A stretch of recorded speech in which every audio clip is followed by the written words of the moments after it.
However, Americans are our healthcare providers have fought tired. School systems have rapidly evolved to meet remote learning demands. Many of our small businesses, from restaurants to manufacturers, have adopted to overnight challenges, loss of revenue, and ever shifting local and federal guidance. I'm inspired by the flexibility, agility, and creativity of small businesses in my district and across this country. They demonstrate the confidence we need during the recovery phase. According to the Department of Treasury, the Payroll Protection Program, also known as the PPP, supported 51 million jobs. This means PPP supported over 80% of all small business employees nationwide. I was proud to work with Congresswoman Angie Craig, who also serves on this committee, to ensure the program would remain available through August 8th. As states continue to move into the next phases of this public health emergency and lift restrictions, Congress must do more to prepare and protect small businesses and their employees. Many are facing atypical expenses, such as the purchase of personal protective equipment, PPE, to safeguard employees and customers, and on top of recent unexpected declines in revenues. To ease the burden, I introduced H.R. 7216, the Small Business PPE Tax Credit Act, with my fellow Small Business Committee member, Representative Joyce of Pennsylvania, and two partners from across the aisle, Representative Brenda Lawrence of Michigan and Representative Mike Quinley of Illinois. Under the Small Business PPE Tax Credit Act, certain small businesses and nonprofit organizations would qualify for a tax credit of up to $25,000 for the purchase and installation of PPE intended to reduce the risk of COVID-19 transmission. In addition to the PPP, new and returning employees will need training on social distance requirements and other coronavirus-related changes, procedures, and regulations. Both employers and employees will need clear guidance and accessible resources from their local, state, and federal governments. Here's another opportunity for us to work together. Our workforce has the flexibility, agility, and creativity to meet the demands of our new normal. Now, it just needs Congress to support them in this effort. Thank you, Mr. Chairman, and I yield back.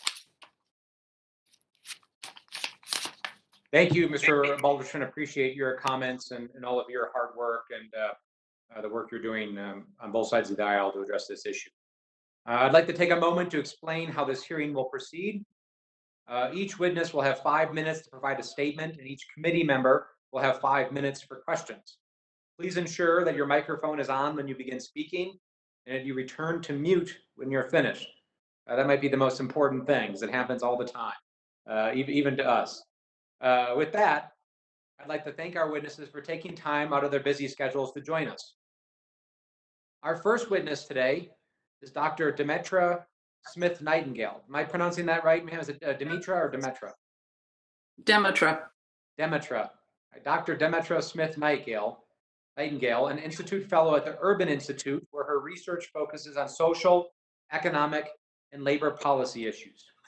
She was Chief Evaluation Officer at the U.S. Department of Labor from 2011 to 2016, where she developed what is recognized as one of the premier evaluation units in the federal government.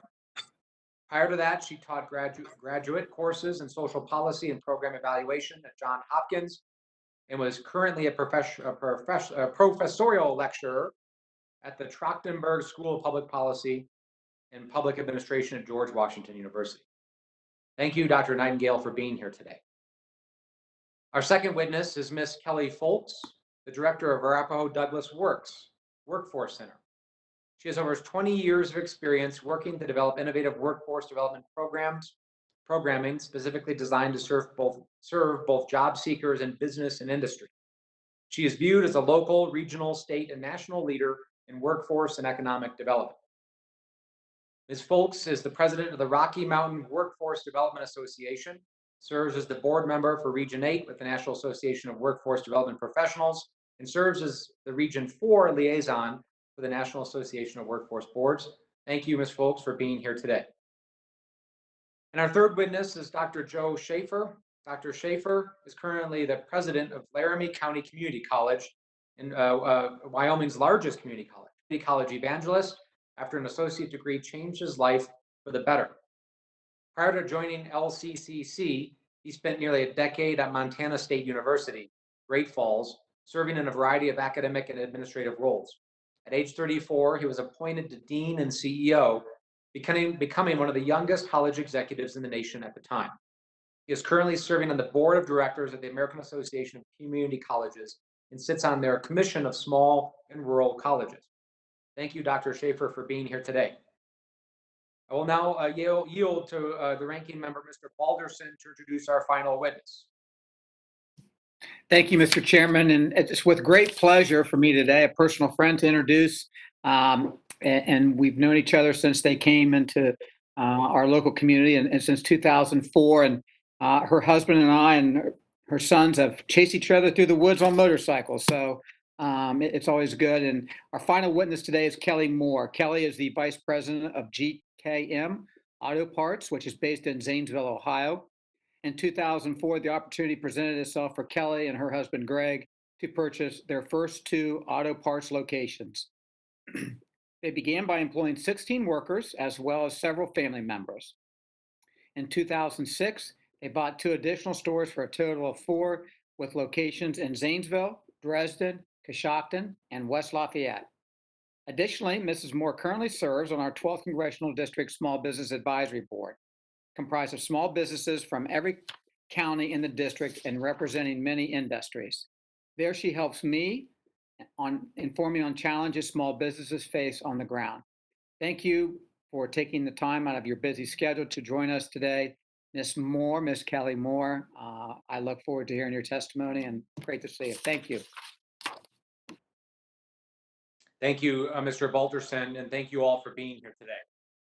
So I'd like to now begin by recognizing Dr. Nightingale for 5 minutes. Dr. Nightingale, you can see the timer in the screen here. We look forward to your comments. Thank you, Chairman Crow, Ranking Member Balderson, and members of the committee. I appreciate the opportunity to testify before you today on the workforce development system and small businesses.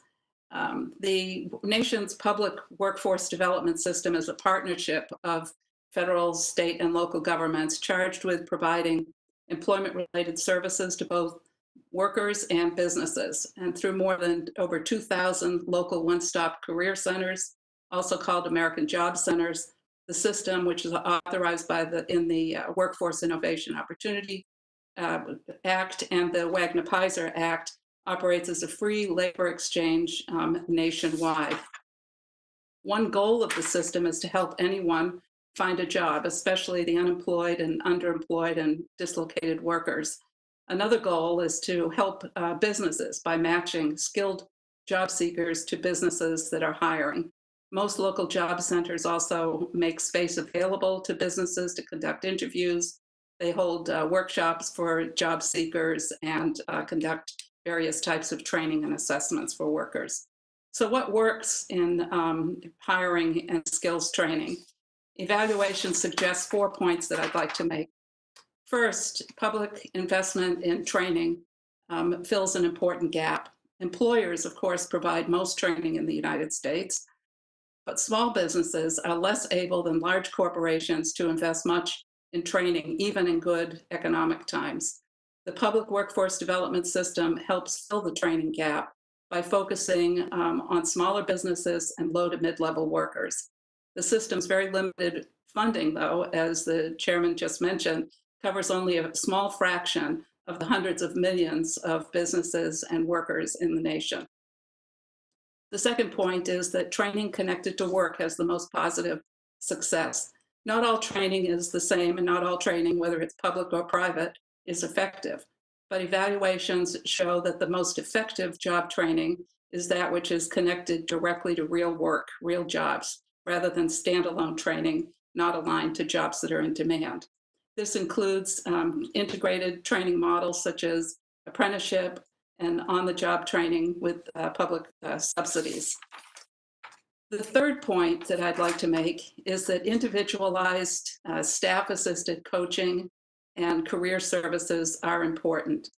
Several evaluations are now finding that the types of staff-assisted coaching and services that local one-stop career centers provide, and sometimes provide virtually, are important. Trainees who receive assistance in selecting their training do better than those who make choices on their own without coaching. The fourth point is that comprehensive and integrated models work equally well for youth, and that as with adults, work that is training that is work-based is most effective for youth, especially those who have less than college and those who are just coming out of high school or college. There are at least 3 ways that small businesses can connect and avail themselves of services in the workforce system. First, it's important for all businesses to stay abreast of the shifts in demand for skills in the labor market, and the state labor market information system, which uses the Bureau of Labor Statistics methodology, updates the data regularly. As we've already heard, there have been changes in the demand for technology and virtual skills, accelerated by the COVID crisis in telemedicine, virtual customer service, delivery, transportation, retail, and online support. Training workers now can have longer-term payoffs and investments in the future. Second, small businesses can partner directly with workforce development systems for training. Many federal grants require employer partnerships, and small businesses can be those partners. And third, businesses should prepare for a long-term period of unemployment, high unemployment, and hopefully some additional funding that could help to expand the services that are available.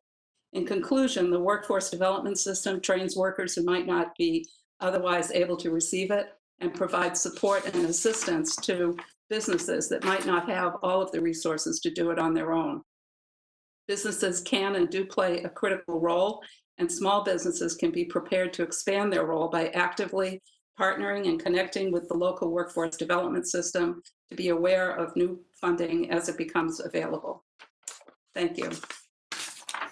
Thank you, Dr. Nightingale, and perfect timing as well, I will add. So appreciate your comments very much. Ms. Folks, you are recognized for 5 minutes. Good afternoon. I want to thank the subcommittee for the opportunity to discuss the needs of the workforce system. Although WIOA has not been cut at a national level, unfortunately, the current formula utilized for allocating funding to states and then locally lags with the market and the current demands. Therefore, it makes it very difficult at a local level to provide the level of service delivery needed, especially during times such as this. The WIOA system has not been funded nationally over the past several years at a level to keep up with the demand or the speed of the market. In order for the workforce system to meet the demands of the job seekers and business during the pandemic, the system needs resources and funding. During the Great Recession, the workforce system was put to the test, receiving an influx in funding to serve the communities through a variety of mechanisms. The system as a whole rose to that challenge. This type of bold and decisive action is needed even more today with the current economy devastated by the pandemic. Please consider additional resources added to the overall WIOA and Wagner-Paisley funding streams, additional resources for youth employment programming, and additional resources for local areas to be able to provide more robust business service delivery, which allows for the innovation needed to meet the demands of business, in particular, small businesses. Our response to COVID-19 has taken the workforce system nationally and within Colorado to the next level. When the state of Colorado shut down for several weeks during the height of cases in our state, we had less than 48 hours to get all of our services remote and virtual. Many local regions in Colorado developed and implemented local call centers to assist the state with the influx in demand on the unemployment calls to the system by job seekers and businesses. All services went virtual with absolutely no stop in service delivery to the job seekers or the businesses. The offices have reopened, however, due to the significant positive results in offering virtual service delivery, both service models now continue to date throughout the state. The current trends that we are seeing nationally within the state of Colorado and at a local level include people not going back to work with the company that they were furloughed from due to the company either closing or the particular job no longer available. The need for layoff aversion methodologies and incumbent worker training availability to put in place with more flexibility to ensure that businesses can continue to retool and skill up their current workforce rather than lay off.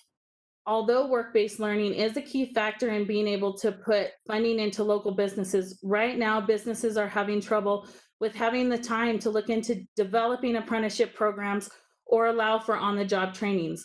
They do not have the bandwidth. Flexibility and being able to pay 100% for a period of time of a job seeker's on-the-job training is needed. A need for more flexibility in the formula funds so that local communities can build the programming needed to put people back to work quickly. And public service employment should be reexamined to be able to place unemployed individuals in opportunities which assist both our local governments with recovery and their families with a paycheck. Some examples of innovative business practices during the pandemic include virtual business roundtables and conferences with topic areas driven by the business community. Another example, the Close the Gap program, an initiative with the Arapahoe Douglas Workforce Board and One Stop, Arapahoe County Government, and Arapahoe Community College utilizes CARES Act funding. A very significant technology gap was realized in the height of the pandemic. This program closes the technology gap for low-income individuals. Once the individual completes the program successfully, they will receive a laptop in order to be able to accept work from home employment opportunities. Some additional innovative best practices that have been in place within the state of Colorado pre-COVID and continue to be very relevant during the pandemic are virtual hiring events through the Connecting Colorado platform utilized statewide, the establishment of the Business Service Alignment Group, with representatives from each local area and the Colorado Department of Labor and Employment. This group works to align business practices to ensure businesses and industry receives the same services and messaging, and the formation of a data expert group with representatives from each local area who work to respond to data requests for business and industry, education, economic development, chambers, nonprofit, and other government agencies, as well as reporting the ROI of the workforce system for Colorado. The nation's workforce system has the components, partnerships, and infrastructure in place, which will make certain that the current unemployment crisis from the pandemic can be addressed. In short, the workforce system stands ready to put America back to work. Thank you for your time. Thank you for your opening statement, Ms. Folks. Dr. Schaefer, you are now recognized for 5 minutes. Yeah, thank you. Good afternoon, Chairman Crow, Ranking Member Balderson, and members of the committee. It's an honor to be here today representing my college, Laramie County Community College, or LCCC, about 100 miles straight north of the Good Chairman's District, but also to be here on behalf of the American Association of Community Colleges, and it's more than 1,000 members. As you heard, I've been working with AACC's Commission on Small and Rural Colleges for the past few years, and that will likely color my testimony today. You know, Mr. Chairman, there aren't many things that are more American than its community colleges and our small businesses. And fortunately, we work hand in hand, whether it's through housing resources like the Small Business Development Centers, SCORE chapters, or business retention and expansion programs, or essential to our mission, providing customized training and workforce development programs tailored to the needs of our community's businesses. Today, though, I want to touch on 4 specific ways community colleges support America's main streets. And while we have many examples, I want to be clear that we need to be doing substantially more in these areas. And selfishly, I believe we need a specific focus on helping our rural communities ramp up these efforts. The first is entrepreneurship and small business starts. You know, community colleges have a rich history of developing and delivering programs that prepare job seekers for real opportunities within their communities, states, and regions. But I believe we need a fundamental shift from focusing on just developing job seekers to equally emphasizing the development of job creators. As you likely know, between the late 70s and 2012, the share of young businesses, those a year or younger, declined by more than 40%. And currently, census data paints a pretty scary picture for America, one where more businesses are closing than new ones opening. You know, the business recruitment model has sort of been the holy grail of economic development. We need to shift our focus from business recruitment as the primary economic development strategy to a mindset focused on entrepreneurship. And I believe community colleges are helping drive this shift.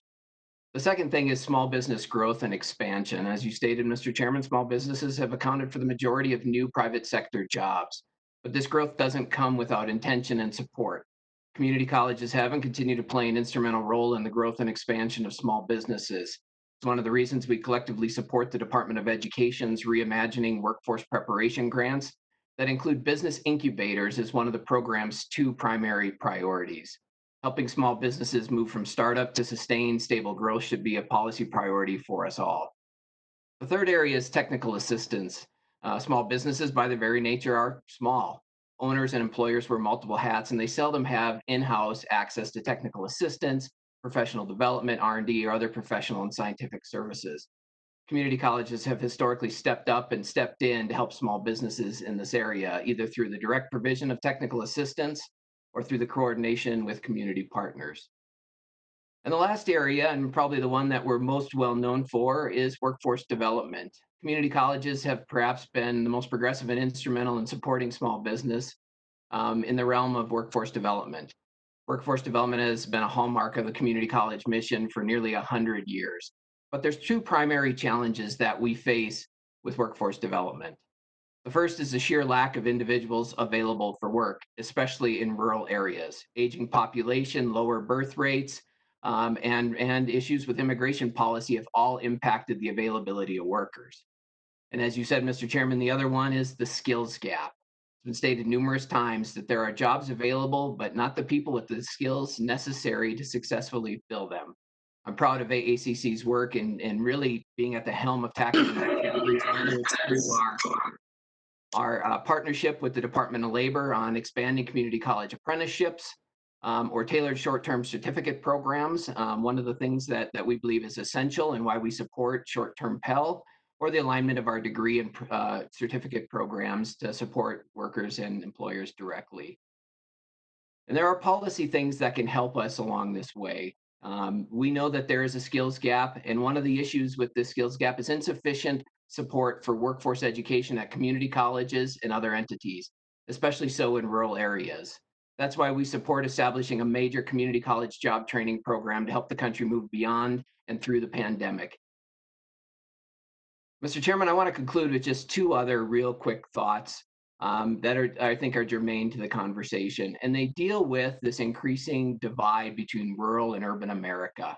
We know that the formula for prosperity in rural areas is simple: economic activity plus economic opportunity equals community prosperity.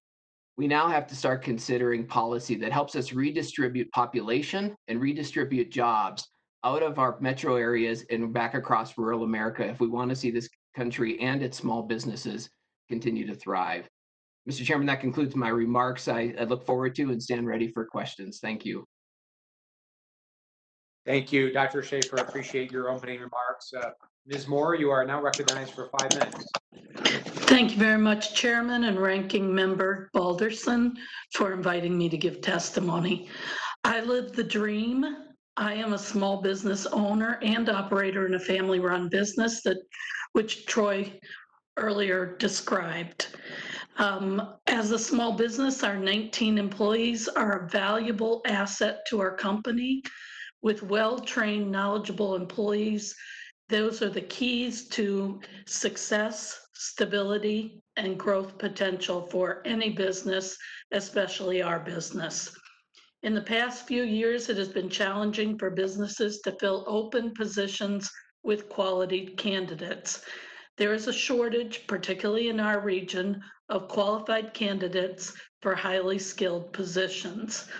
The National Federation of Independent Businesses reported from the results of a member survey in 2019 that 22% of small employers who have hired an employee for their most skilled position in the last 2 years lowered the minimum qualifications for applicants that they previously required, and 24% lowered them for the most common, less skilled positions.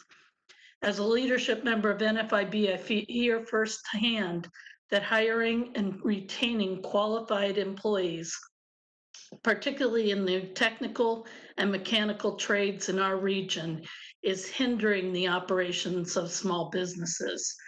When a less than qualified candidate is hired, improving that employee's skills puts a strain on the tight margins with which small businesses normally operate and puts a strain on the time frame of production.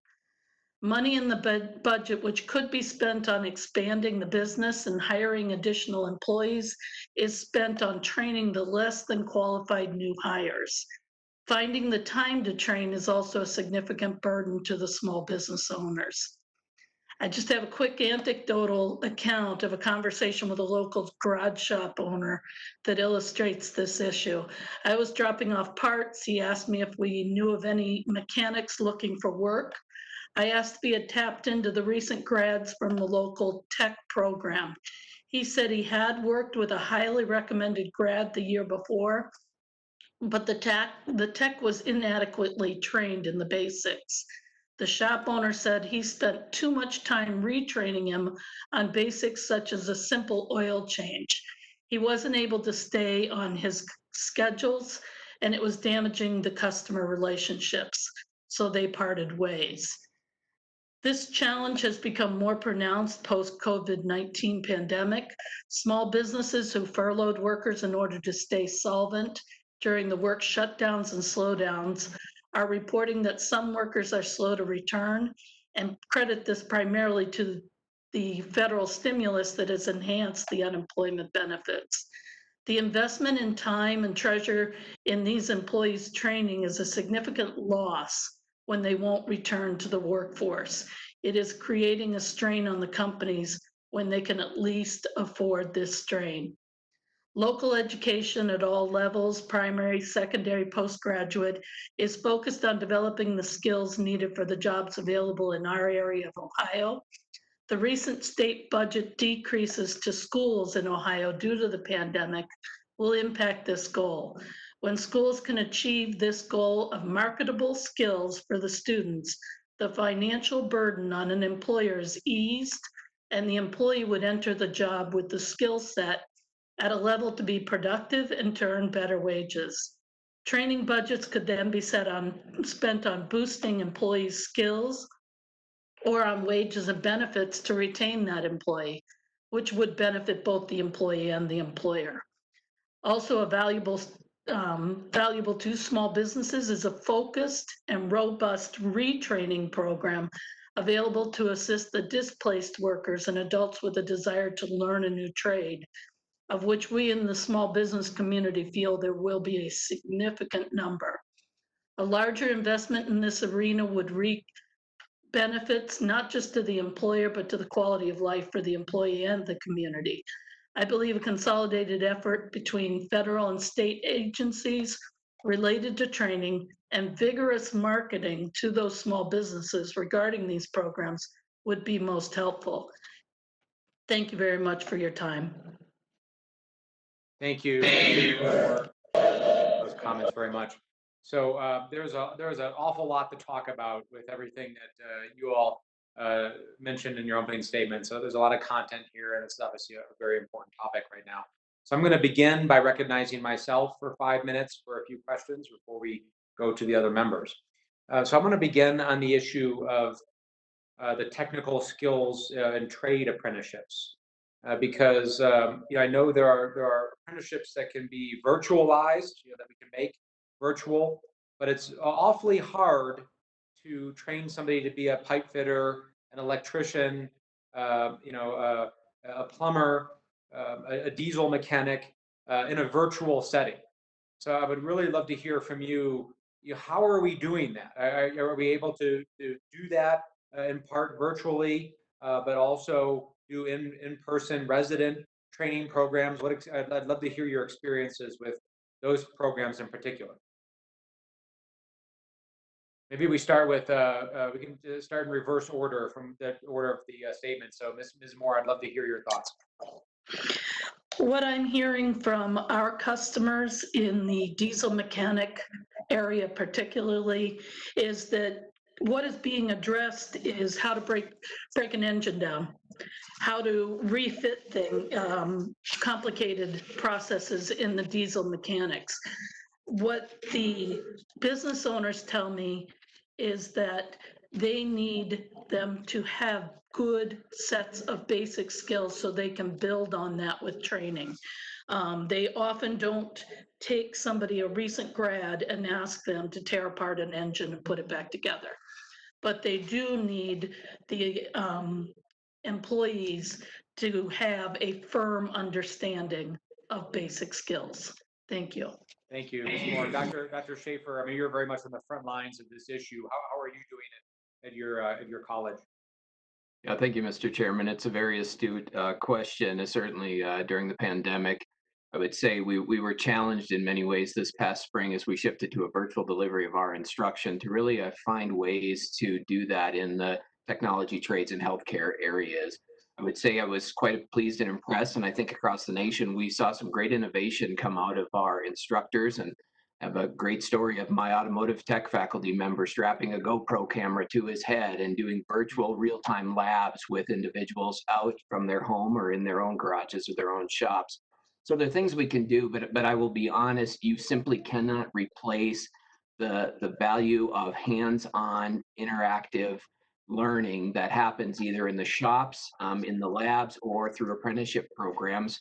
And we found quickly that we had to do that and create unique ways for us to, in a safe way, bring our diesel technology students, our welding students back to campus to carry those out. And this is the same with the apprenticeship programs. We had to work closely with our employers and small business to find ways for them to be able to see value in having that apprentice in their environment while they were facing shutdowns and all the issues associated with the pandemic. And so it's not ideal. There are ways we can do it, but I would say we simply can't replace the opportunity for that in-person, hands-on interactivity in these areas. And I would say if we don't figure that out, we will further restrict the pipeline of new people coming into these valuable programs and leading to the critical careers that they represent.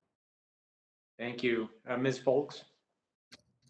Thank you. Yes, I would agree with Joe in the matter of that. It's very difficult when it's not in person for the trades, but what we have been doing as a workforce system is working hand in hand with our community colleges and our different trades to look at how do we work through the social distancing, no different than us coming to work ourselves. So how do we work through the different social distancing guidelines? How do we make sure we make it safe, but that we get them back into training and get them back into the shop so that they can get that on the job training? Lockheed Martin actually uses all technology to train, and we have been able to keep that apprenticeship program going through utilizing those methodologies. Thank you. Dr. Nightingale? There are a number of creative examples. You've heard of some of them in community colleges particularly. And I'll just highlight that the Urban Institute has a forthcoming report that will be available shortly in a couple of weeks that has some examples of sort of combining virtual and work training. So those would come from some of the federally funded grants programs over the past decade. Great, thank you. So my time has now expired. I think I'll have some additional questions, but I do want to make sure we get to all the other members first. So let's begin with the ranking member, Mr. Balderson. You are recognized for 5 minutes.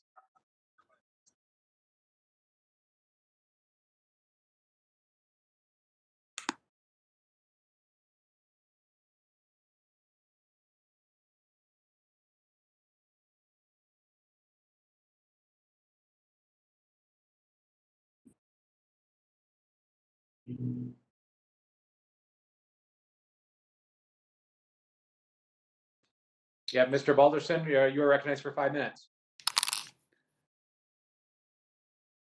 Thank you, Jason. Sorry about that. I lost everybody for a second.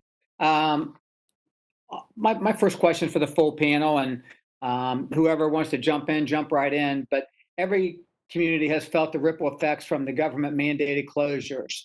Why is workforce development a key aspect to our recovery at the community, state, and national level?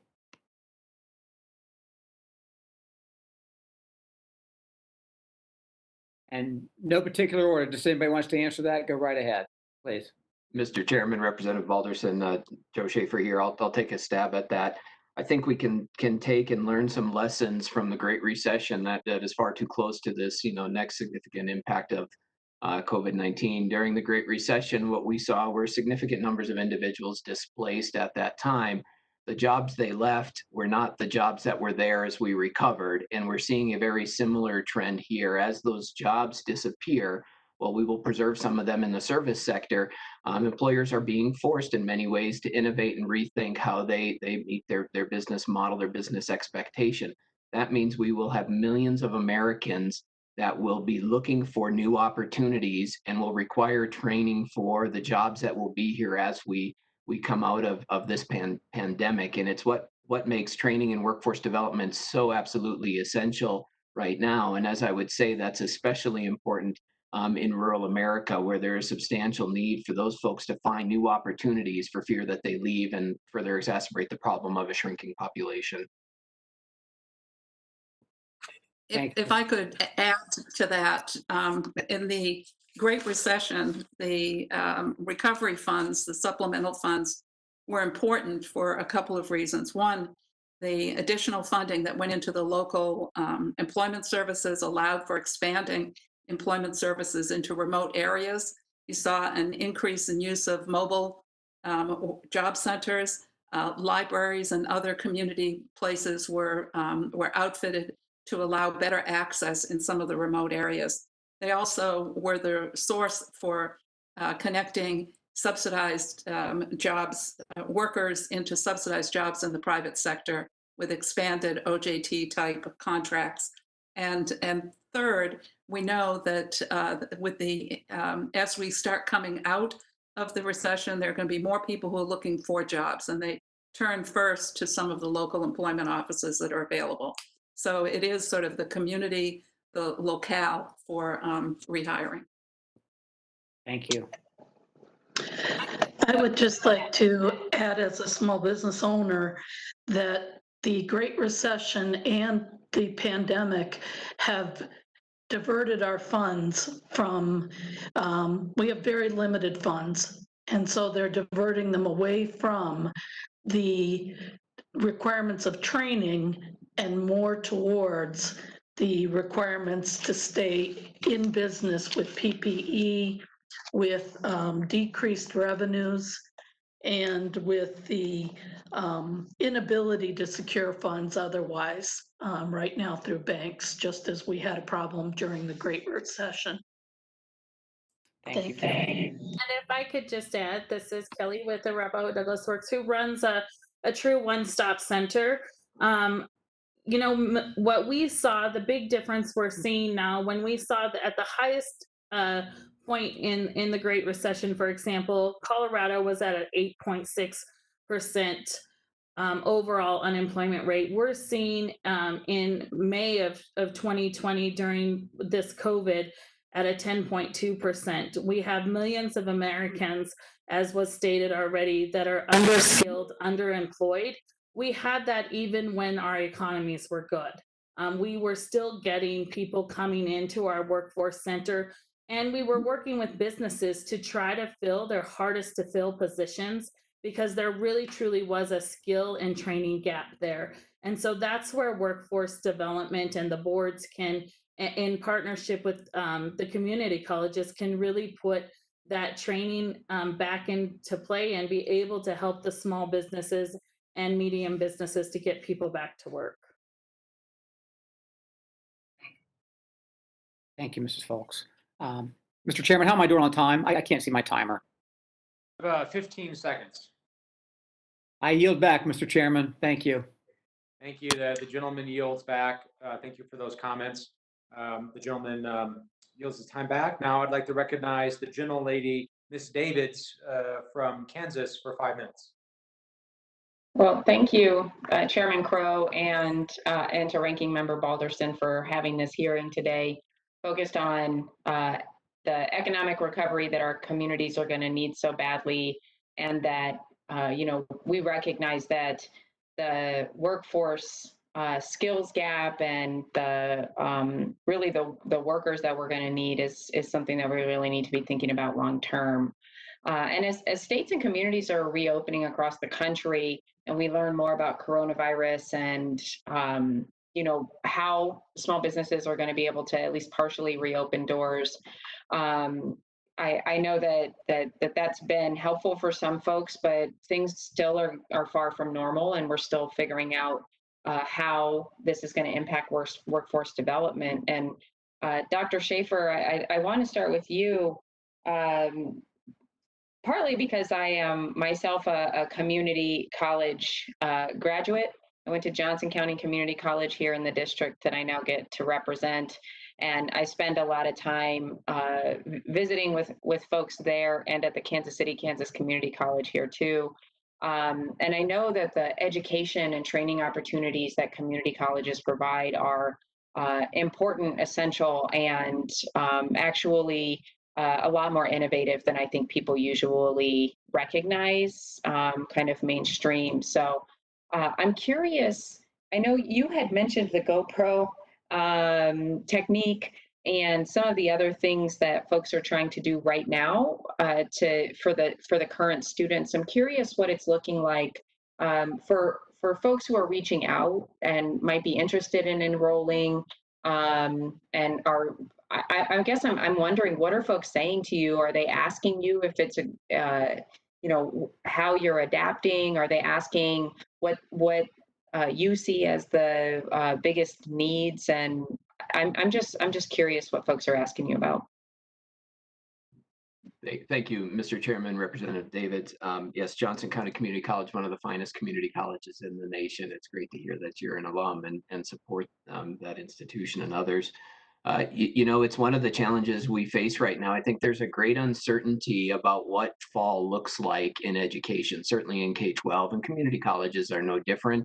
For the high demand programs and the high demand careers, many that we're talking about today in healthcare and the tech and trades areas, those require some type of face-to-face interaction. And I think as the colleges are waiting for perhaps better guidance, perhaps we're all waiting for better guidance on how we safely operate in this environment, so are people. And what we hear mostly from individuals is, I know it's an opportunity for me to come back. There may even be money on the table to encourage me to come back to college, but I can only do that if it's truly safe. And so I think a lot of folks are waiting to see what the reopening plans of higher education and community colleges are looking like. To give you a quick number, our applicants are substantially up for fall. Our enrollment is substantially down, which tells us many individuals are waiting to see essentially what happens. The other issue is just life. Our biggest opportunity for retraining is adults in this country at this point, especially adults without a post-secondary credential. Getting them to find a way to navigate their own personal lives right now and the economic and social pressures on them and come back to college, I tell you, it is a significant lift, but it's one we've got to figure out. Yeah, and then I appreciate that. And you mentioned earlier the idea of supporting job creators, and in addition to figuring out ways to help us get to a workforce that is, meets that skills gap that we keep seeing. Dr. Nightingale, I'm curious from your perspective what you're seeing in terms of the kind of entrepreneurial movement and that sort of thing, big picture, going into all of this. I don't know if folks are looking at that sort of thing, but I'd be curious if you are. I guess there are two points that I'd make. First, certainly entrepreneurial sort of self-employment and new business development is critical, but it isn't necessarily for everybody. And so it has to be very carefully planned so that there is a real business plan and an understanding of what it takes. People sometimes think it's easy to start a small business, but I know that the small business owners here, Mrs. Moore and others would agree that it is not easy. You have to have a lot of planning. The second thing is that there are probably more opportunities for entrepreneurial endeavors today because of the technological advances that are available, so that there are some opportunities. The gentlewoman's time has expired, so I apologize. I'm going to have to loop back on that point at a different time. Thanks, Chairman. I yield back. Thank you. Now I'd like to recognize the gentleman from Oklahoma, Mr. Hearn. Mr. Hearn, you are recognized for 5 minutes. Thank you, Mr. Chairman, Ranking Member Balderson. It's great to be here today and great to see the witnesses. I apologize, I had to step away for another simultaneous meeting, but so I didn't catch all the witnesses' testimony. But certainly being a small business owner for over 35 years, and this would be the fourth of these type catastrophic events. Obviously, the best is, and I put that in quotes, is to last. And so we always learn from these events, or we should be learning, and those who learn come out stronger, and those who don't usually don't come out. We've talked a lot about what you all are doing, or really kind of put a lot of onus on that. I want to get to that in a second, but we have pumped in Congress, and this is a very bipartisan committee, and we recognize the importance of small business and those entrepreneurs that create so many jobs in America. And we have put a lot of money into, I'll call it the system, the economy over the last 3 months, 3.5 months. And particularly money into individuals' pockets, extra $600 a week that expires in a couple of weeks, direct stimulus checks, have conversations on both of those next week. What have you seen from citizens? You can go recruit all day long, but if there's not an initiative by people who are getting these extra monies to see something beyond 2 weeks, what are you seeing for folks that are maybe in one job that says, hey, this is my opportunity. I'm no longer working there right now. I'm furloughed for an indefinite period. I'm going to go get retrained in another area. Are you seeing that kind of intake from your particular educational institutions? Anyway, yeah, we can start wherever. Ms. Nightingale.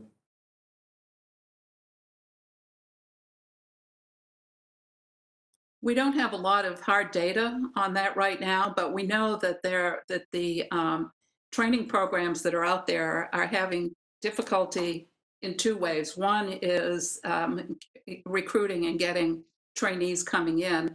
The other is retaining partnerships with employers for some of the reasons that we've already heard. So it could be that we're in a little bit of a lull right now, and that as the economy starts improving, we may see more of an uptake on that. But from what I'm hearing is that some of the training programs are having difficulty finding employers and finding trainees and keeping employers engaged.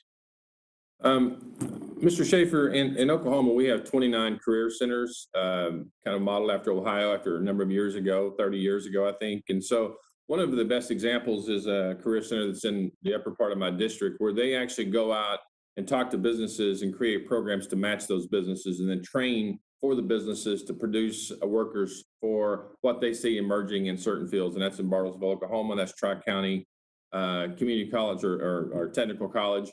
But as we go through this process, it's going to be really important. And I think, I don't want to put words in your mouth, but I think you'd mentioned a minute ago, you're waiting on CDC guidelines on how to reopen and things like that.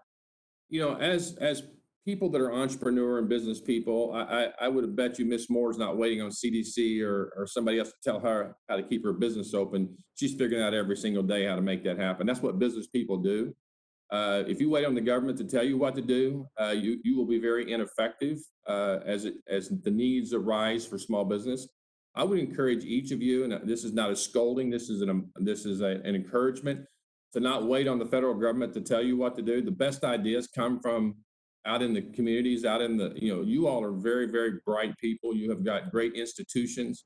I assure you, no small business person that's worth their salt is waiting on the federal government to tell them how to survive. And I would just encourage you, and I'd like to ask you that question. What are some of the best bets that you're looking at that you might want to share here in my remaining 1 minute to get your schools reopened in a proper way? Because I know whether you're Democrat, Republican, or don't give two hoots about politics, it's important to educate our workforce and our children. Joe, or Mr. Schaefer, you want to start there? Yeah, thank you, Mr. Chairman, Representative Hearn. So I would tell you, no disrespect to government or Congress, we are having to act. Our Board of Trustees 2 weeks ago approved our reopening plan that has a safe but aggressive opportunity for continued education. We're going to focus where the greatest needs are. So our on-campus in-person instruction is going to be focused in the technology, the trades, healthcare areas to make sure that pipeline of those workers continues even in a pandemic. To your previous point, just quickly, Representative Hearn, We go out and we work with employers all the time to customize programs for them. They're oftentimes short-term programs and very tailored. I would say it's one of the reasons why we support the concept of short-term Pell. We have to find ways to provide financial assistance for people to quickly get retrained and back to work. Thank you. Mr. Chairman, thank you. I yield back. The gentleman yields back, and I believe the members present have all asked questions at this point. So if additional members join, we'll give them an opportunity. But I do want to go for a quick second round, and I will start by giving myself an additional 5 minutes. This issue of the urban-rural divide that Dr. Schaefer and the others referenced earlier is of particular interest to me. And I think one of the issues, we've actually had some hearings on the broader committee on this in the past, and I'm doing some work with Senator Inhofe and others on this issue, is the issue of broadband, right? Which is really the long pole in the tent for so much of this in terms of, how do we make it as easy to start a business or to run an apprenticeship program or a job training program in Wyoming as it is in New York, as it is make it as easy in Oklahoma as it is in California, leveling the playing field here. So I would just love thoughts from all of you and in terms of the impact of broadband and what you think we need to be doing more of at our level. Maybe we start with Ms. Folks on this one. Thank you. Yes, I think that is a serious issue, not being able to have the availability of broadband in the rural areas. It's also a serious issue that we've seen through the pandemic with our lower income individuals as well. So they may be able, broadband's available, but they don't have a way to maybe pay for that and to be able to have internet services or be able to know how to access when things are shut down. And so some of the areas we're really working on is how to develop. We have sector partnerships that we're building in broadband to work hand in hand with the business and industry to really help tell us how to get it out there, how to build apprenticeships, and how to develop that.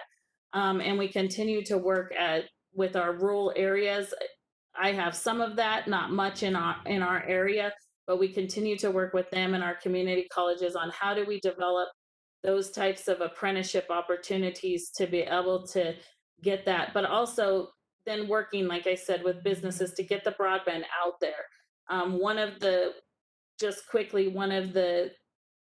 partnerships we do have is working to get that into our customers' hands. So part of not only paying and supporting them in training, it's also supporting them with those support services to get them that as well, so that they can be successful.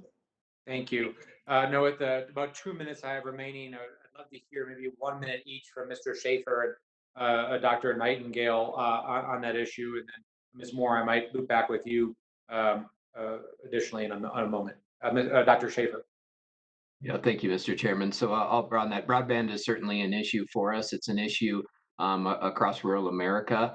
And when I talk about Main Street, it's truly an issue on our historical main streets and trying to find a way to bring connectivity to our downtowns and in smaller communities. The broader issue, I think, really pertains to infrastructure.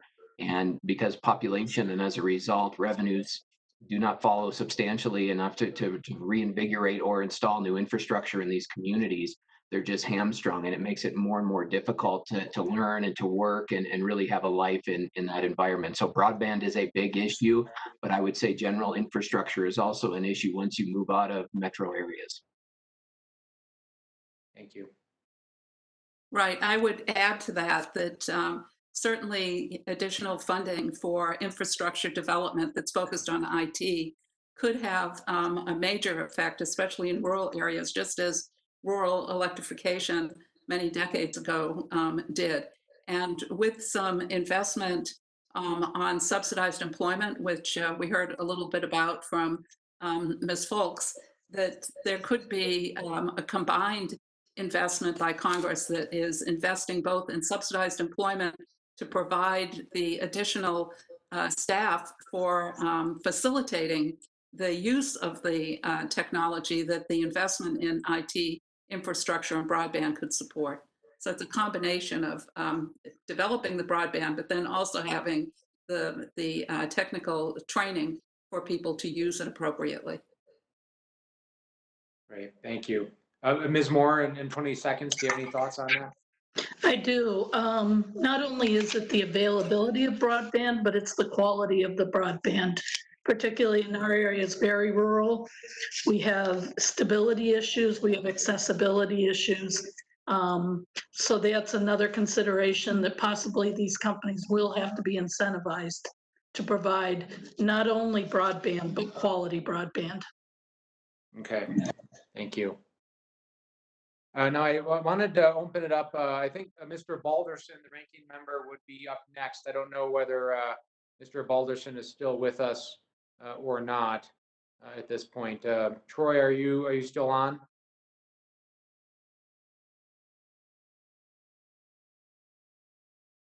Give him a moment.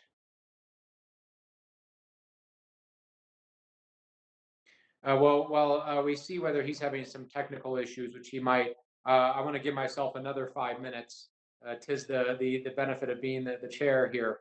And I actually would love to maybe give each of you a minute in that 5 minutes to just ask the broad open question of if you have a magic wand and you could have Congress focus on one thing to address the biggest challenge that you're facing right now, what would that be?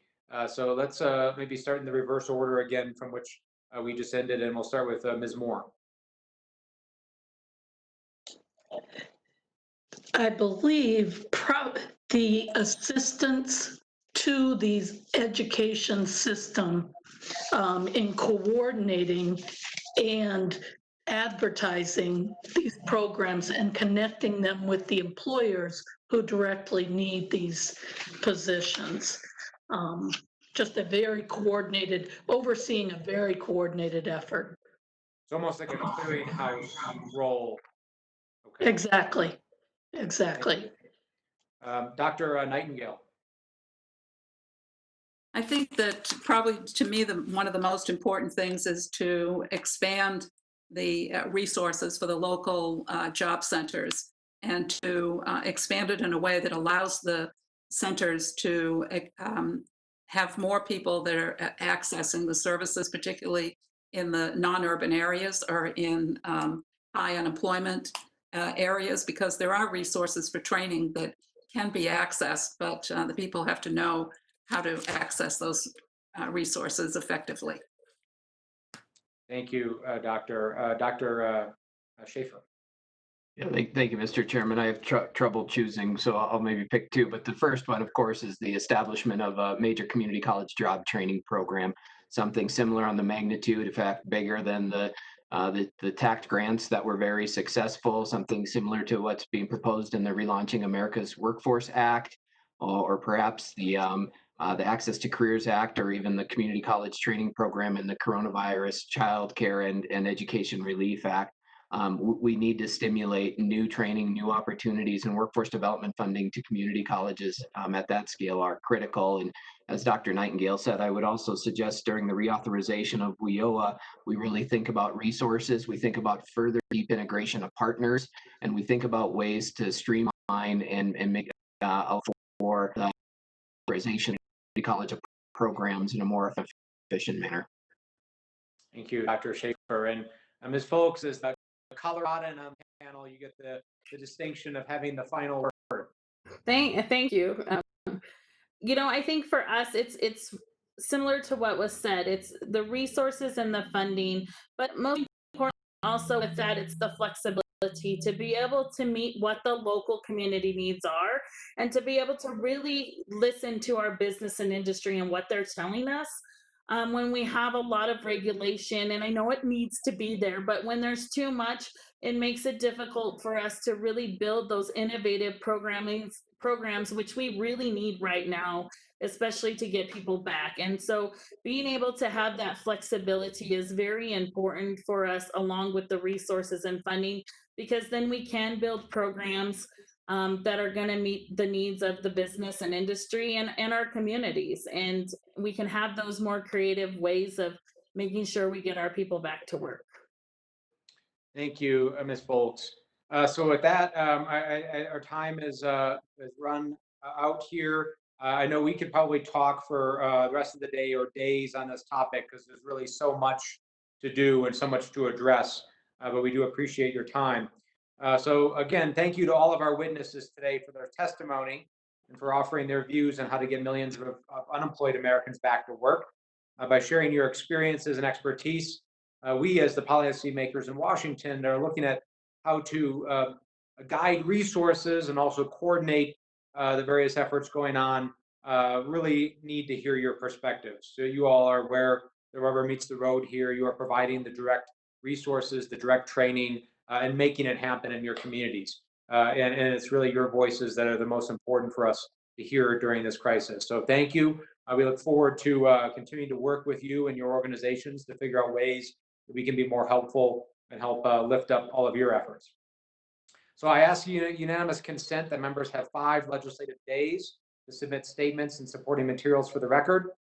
Without objection, so ordered. And if there's no further business before the committee, we are adjourned today. Thank you. Thank you, Mr.